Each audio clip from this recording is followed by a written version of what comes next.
कि जब आप पूजा करने के लिए बैठो उस समय खड़ा होना तो दूर की बात है, बोलना भी नहीं चाहिए। और विशेष कोई कार्य पड़े, आपको बोलना पड़े तो पहले आचमन करो, उसके बाद बोलो।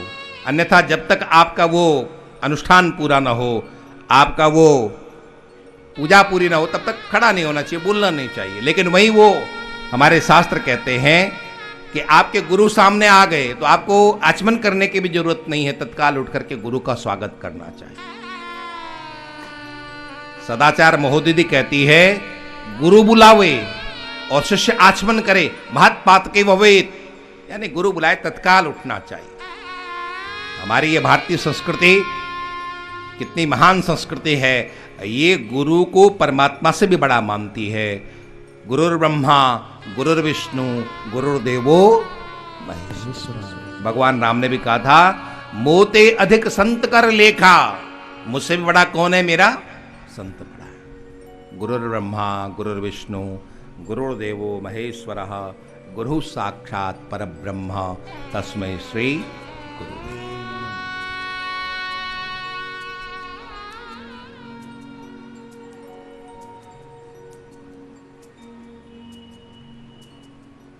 गुरु जो कहें और उस पर हम न चलें तो सिवाय नुकसान के आपको कुछ नहीं होता है। अब गुरु तत्व यदि आपका बिगड़ गया ना, तो ज्योतिष शास्त्र भी कहता है बहुत नुकसान होता है, और हमारा धर्म शास्त्र तो कहता ही है, गुरु बिगड़ गए तो आपको सिवाय नरक के और कहीं आपकी गति नहीं है। इससे इंद्रद्युम्न के गुरु बिगड़े तो हाथी बनना पड़ा। कहाँ ये राजा था, भगवान शिव की पूजा कर रहा था, महेंद्र पर्वत पर कर रहा था, वो बहुत दिव्य स्थान है, पवित्र स्थान है, साधना के लिए सर्वश्रेष्ठ स्थान है, लेकिन उसके बाद भी गुरु का सम्मान न करने की वजह से उसे कहाँ जाना पड़ा, हाथी योनि में जाना पड़ा।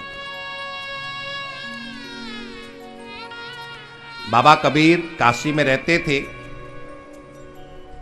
एक ब्राह्मण दक्षिण भारत के पद्मनाभ थे,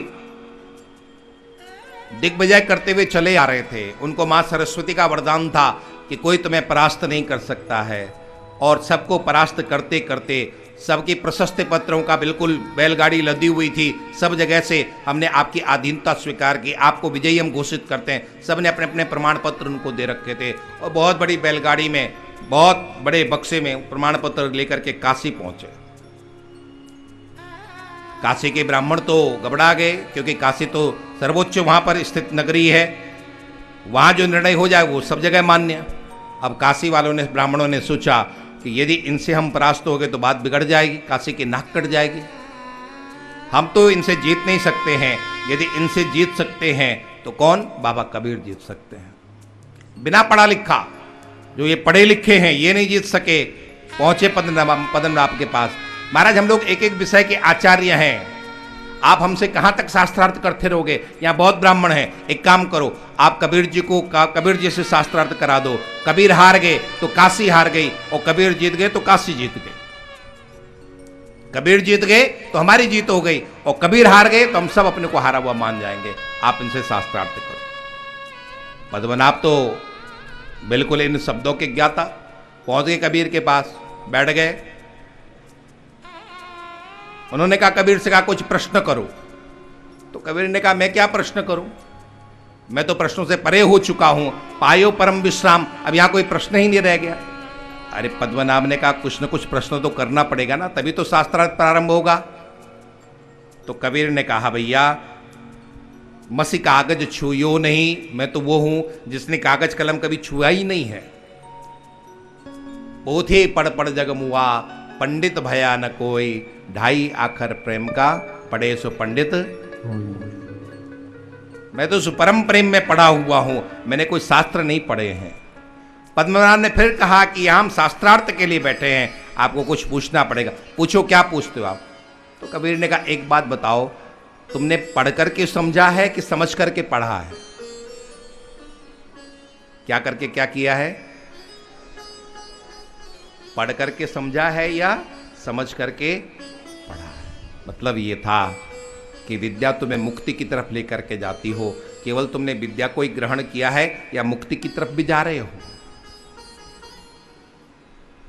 साधु की वाणी थी, अंदर तक चोट कर गई, पद्मनाभ समझ गए कि जिनके सामने मैं बैठा हूँ ये उन शास्त्रों से भी ऊपर पहुँचा हुआ महापुरुष है।